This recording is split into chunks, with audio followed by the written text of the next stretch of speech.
The arrival. The story opens on Colony Station Delta 7, a remote human outpost on the edge of known space. The station houses about 200 colonists, mostly miners and their families. Commander Jake Miller runs the small security force, with only 12 soldiers armed with basic plasma rifles and one antique projectile weapon, a modified railgun from old Earth that belonged to his grandfather. The aliens arrive without warning.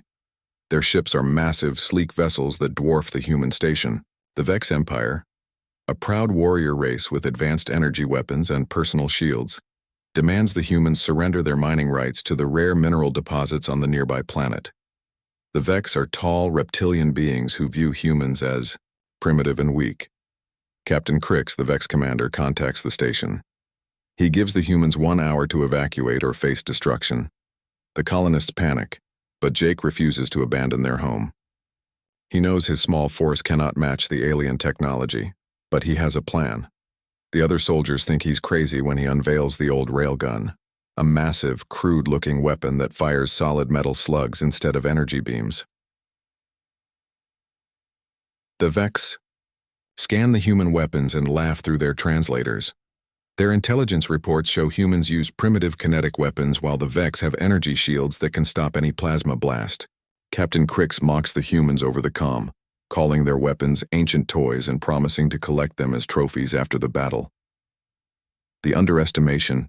The Vex fleet moves closer, confident in their superiority. Captain Crix orders his soldiers to prepare for boarding operations, planning to take the station intact to study human technology. The Vex warriors are equipped with personal energy shields, advanced armor, and plasma weapons that can cut through most materials. Jake positions his soldiers strategically throughout the station. He keeps the railgun hidden in the main cargo bay, while his other troops take positions with their plasma rifles.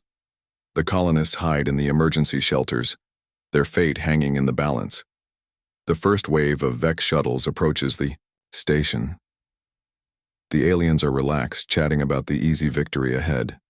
Their scouts report that the humans have only basic energy weapons, nothing that can penetrate Vex shields. Captain Crix boasts to his subordinates about how quickly they will crush the human resistance. As the shuttles dock, Jake's soldiers open fire with their plasma rifles. The Vex shields easily absorb the energy blasts, just as expected. The alien warriors laugh as they advance through the corridors, their own weapons cutting down any human who dares to fight back. They move with casual arrogance, already planning how to divide the spoils. The Vex push deeper into the station, forcing the human defenders to fall back toward the cargo bay. Captain Crix himself leads the final assault, eager to capture the human commander alive for interrogation. The aliens mock Jake's tactical retreat, believing the humans are simply running scared. The trap is set. Jake waits in the cargo bay with his remaining soldiers, the massive railgun charged and ready. The Vex approach the final chamber, their shields glowing with absorbed energy from the earlier plasma attacks. The revelation Captain Crix and his warriors burst into the cargo bay, expecting to find cowering humans. Instead, they see Jake standing calmly behind the enormous railgun. The weapon looks ancient compared to their sleek technology, all exposed metal and crude engineering. The Vex commander laughs again, unable to believe the humans think such. A primitive weapon could threaten them. Is that supposed to scare us? Captain Crix sneers through his translator. Our shields can stop any energy weapon you primitive beings could create. Jake doesn't respond with words. He activates the railgun's targeting system and takes aim at the largest group of Vex warriors. The aliens stand confidently, their personal shields humming with power. They've never encountered a weapon that could penetrate their defenses. The railgun fires. The tungsten slug accelerates down the magnetic rails at incredible speed, far faster than the Vex shields were designed to handle. Energy shields work by dispersing and absorbing energy-based attacks, but they're useless against solid projectiles moving at hypersonic velocities. The first slug punches straight through Captain Crix's shield like it isn't there. The impact is devastating. The kinetic energy transfer tears through the alien's armor and body, sending him flying backward into the bulkhead. The other Vex warriors stare in shock as their supposedly invincible commander crumples to the deck. For a moment, there's silence. Then chaos erupts as the remaining aliens realize their shields offer no protection against the human weapon. They scramble for cover, but the cargo bay offers little protection. Jake and his soldiers move with practiced efficiency, having planned for this moment. The other Vex forces throughout the station receive panicked reports from the cargo bay team. The aliens can't understand how their advanced shields failed. Their military doctrine is built around energy warfare. They have no experience fighting projectile weapons. The counterattack news of Captain Crix's death spreads through the Vex fleet. The alien warriors, so confident moments before, now face an enemy that can kill them despite their technological advantages. The railgun has changed everything. Commander Nex, Crix's second-in-command, takes control of the Vex forces. He's older and more experienced than Crix, but equally unprepared for weapons that ignore energy shields. He orders his remaining soldiers to retreat to their shuttles and regroup. Jake doesn't give them the chance. His soldiers move through the station, using the railgun to devastating effect. Each shot punches through multiple Vex warriors, their shields providing no protection against the solid projectiles. The aliens' advanced armor, designed to disperse energy attacks, crumples under kinetic impact. The Vex try to adapt their tactics, but their training focuses on energy warfare. They attempt to use their plasma weapons to destroy the railgun, but Jake's team has positioned themselves well. The humans use the station's layout to their advantage, forcing the aliens into kill zones where the railgun can be most effective. Commander Nex realizes the situation is hopeless. His forces are being systematically destroyed by a weapon his people considered obsolete. He orders a full retreat, but Jake has anticipated this move.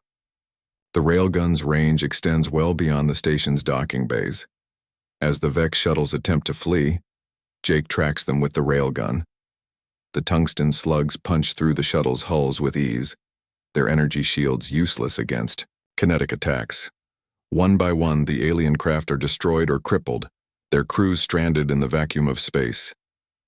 The few surviving Vex warriors surrender, their arrogance replaced by fear and confusion. They can't comprehend how their technologically superior force was defeated by what they considered primitive weapons. The escalation word of the defeat reaches the Vex High Command. Fleet Admiral Vox, the supreme military leader of the Vex Empire, can barely believe the reports. An entire assault force destroyed by primitive humans using kinetic weapons. It's unprecedented in Vex military history. The Admiral convenes an emergency war council.